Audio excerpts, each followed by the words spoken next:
The setting, Cornell University's Sholkoff Stadium. The day, a beautiful sunny pre-summer Ithaca Saturday, the day before daughter Liz's commencement, when convocation is presented for the graduates of the class of 2008. The keynote speaker, the late Maya Angelou, noted actress, singer, civil rights activist, poet, and author. The subject of her address, passing along to the graduates a few pearls of wisdom accumulated during her 80 years on this earth. Courage is the most important of all virtues. Without courage, you cannot practice any of the other virtues consistently.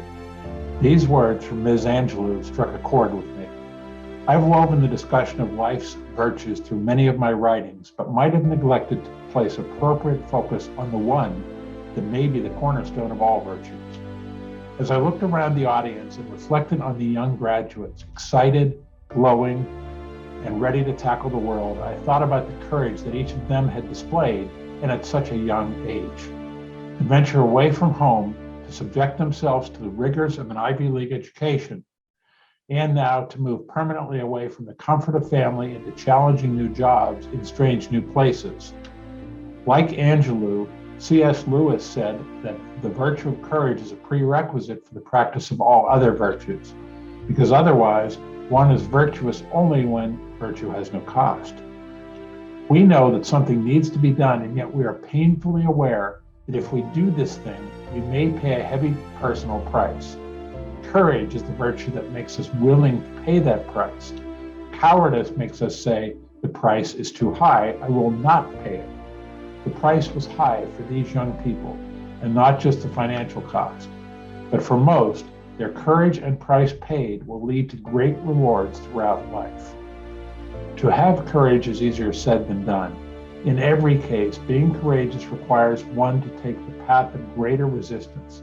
It requires putting oneself in emotional or physical harm's way, and it requires stepping out of our comfort zone.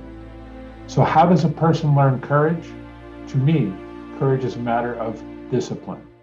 As I like to say about the game of golf, it's 90% mental, and the rest is all in your head. To be clear, practicing courage is not the same as not being afraid. Fear is an expected and natural emotion. Courage is the art of being able to push ahead despite the fear. As To Kill a Mockingbird author Harper Lee said, real courage is when you know you're licked before you begin, but you begin anyway and see it through no matter what. When faced with a choice, try taking the risk rather than the safe way. The world is full of highly successful people who took risks. There are also those runners-up who will always wonder what they might have achieved had they had the courage to try. Indeed, this weekend we celebrate the courage of 56 early Americans who, by signing the Declaration of Independence, risked all that they had, including their very lives, to set in motion a series of events that led to the formation of the United States and the freedom we enjoy today.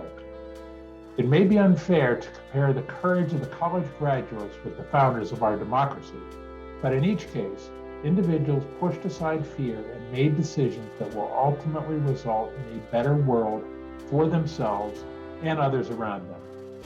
As I see it, if we each consistently remember that courage is the cornerstone of all virtues, we can positively impact our world in small and big ways that perhaps we could not have imagined. Is it easy? No. Is it worth it?